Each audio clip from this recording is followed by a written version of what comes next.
नमस्कार विद्यार्थियों। आज के लेक्चर में हम 4th चैप्टर में जो इस्लाम का उदय और विस्तार के अंतर्गत हम विद्या और संस्कृति की यहाँ पर बात करेंगे। देखिए, विद्या और संस्कृति से तात्पर्य है कि मध्यकाल में जो इस्लामिक राज्य था वहाँ पर किस प्रकार का साहित्य उस समय लिखा गया था, किस प्रकार से कानून वगैरह जो इस्लामिक कानून थे उनका निर्माण हुआ था, और इसके साथ साथ वहाँ की संस्कृति किस प्रकार की थी, इसके विषय में हम यहाँ चर्चा करेंगे। तो देखिए, मध्यकाल में उलेमा अपना समय कुरान पर टीका लिखने और मोहम्मद की प्रमाणिक उक्तियों एवं कार्यों को लेखबद्ध अर्थात हदीथ करने में लगाते थे। यहाँ पर जो उलेमा शब्द है, उलेमा से तात्पर्य है जो इस्लामिक धार्मिक विद्वान होते थे उन्हें उलेमा कहा जाता है। इस्लाम के जो धार्मिक विद्वान अर्थात धर्म को जो परिभाषित करते हैं, धर्म की व्याख्या करते हैं, उन्हें उलेमा कहा जाता है इस्लाम में। तो ये जो उलेमा थे वो ज्यादातर अपना जो समय है वो कुरान शरीफ जो मुस्लिमों की एक धार्मिक पवित्र पुस्तक मानी गई है उस पर टीका लिखने अर्थात कुरान की व्याख्या करने और मोहम्मद की प्रमाणिक अर्थात पैगंबर मोहम्मद की प्रमाणिक जो उनके जो प्रवचन थे, जो उपदेश थे एवं उनके जो कार्य थे उनको लेखबद्ध अर्थात हदीथ करने में लगाते थे। तो पैगंबर मोहम्मद के जो उपदेश थे और जो उनके द्वारा जो कार्य किए गए थे उन्हें हदीथ नामक एक पवित्र ग्रंथ में संकलित किया गया है। कुरान जो है वो मुस्लिम धार्मिक पुस्तक मानी जाती है, जो जिस प्रकार से हमारे यहाँ गीता हिंदुओं में जिस प्रकार से गीता धार्मिक पुस्तक मानी जाती है, उसी प्रकार से कुरान में जो इस्लाम में है वो कुरान शरीफ को धार्मिक पुस्तक के रूप में मान्यता दी गई है। और इसके साथ साथ जो पैगंबर मोहम्मद थे उनके द्वारा जो भी कार्य किए गए, जो भी उपदेश दिए गए, उन्हें हदीथ नामक ग्रंथ में संकलित किया गया है। तो यहाँ पर अधिकांशतः ये उलेमा यही कार्य करते थे। कुछ उलेमाओं ने इस्लामी कानून अथवा शरिया तैयार करने का कार्य किया।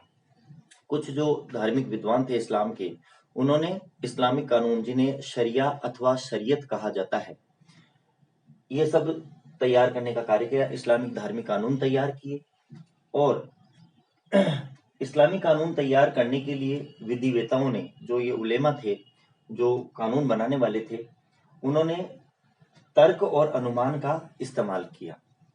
इस्लामी कानून अर्थात शरीयत या शरिया का निर्माण करने के लिए इन्होंने तर्क और अनुमान के आधार पर ये कानून तैयार किए हैं। क्यों किए हैं? क्योंकि कुरान और हदीथ में हर चीज प्रत्यक्ष नहीं थी, अर्थात जो भी कुरान शरीफ में या हदीथ में जो कुछ दिया गया है, जो कुछ लिखा गया है, वो पूरी तरह से स्पष्ट नहीं था। इसलिए उन्होंने तर्क का और अनुमान का सहारा लिया और शहरीकरण के कारण जीवन उत्तरोत्तर जटिल बन गया था। और धीरे धीरे शहरीकरण के कारण से जीवन के जो सामान्य जो नियम कायदे थे वो भी जटिलता लिए हुए थे। इसलिए अनुमान और तर्क के आधार पर इस्लामी कानूनों का निर्माण किया गया। यद्यपि इनका आधार जो था वो कुरान और हदीथ ही थे, परंतु उनमें किसी बात को पूरी तरह से स्पष्ट नहीं लिखा गया है।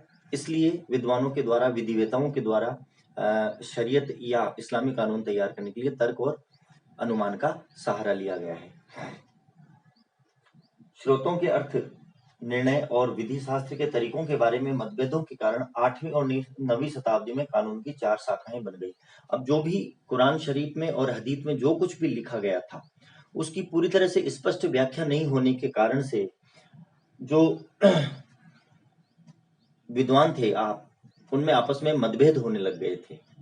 इन मतभेदों के कारण से जब शरीयत कानूनों का निर्माण हुआ, इस्लामी कानूनों का, तो यहाँ पर 8वीं और 9वीं शताब्दी में कानून की 4 शाखाएं बन गई, अर्थात 4 अलग अलग जो कानून थे वो सामने हमारे आते हैं शरीयत में।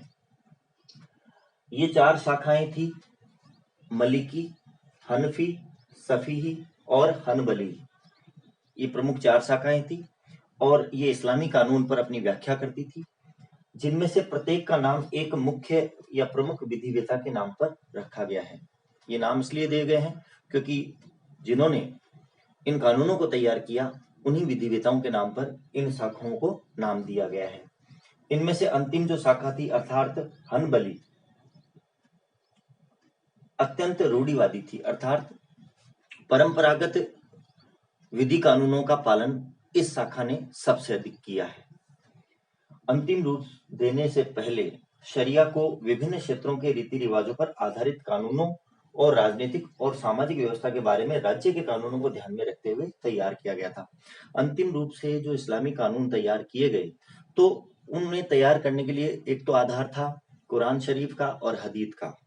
इसके साथ साथ विधि वेताओं ने जो विभिन्न क्षेत्रों के अंतर्गत रीति रिवाज उस समय प्रचलित थे, और इसके साथ साथ जो उस समय स्थानीय तौर पर जो कानून प्रचलित थे और राजनीतिक और सामाजिक जो उस समय व्यवस्था थी, उसको ध्यान में रखते हुए इन कानूनों को, या इन जो कह सकते हैं हम कि जो शरीयत है, इस्लामी कानून है, उनको तैयार किया गया था। तो इस प्रकार से इनमें कुछ परिवर्तन भी इसमें हमको देखने को मिलता है कि जो कुरान शरीफ और हदीस में जो बातें बताई गई है, उनमें थोड़ा बहुत परिवर्तन समय अनुसार किया गया था। नेक्स्ट हम बात करेंगे हमारे नेक्स्ट लेक्चर में। धन्यवाद।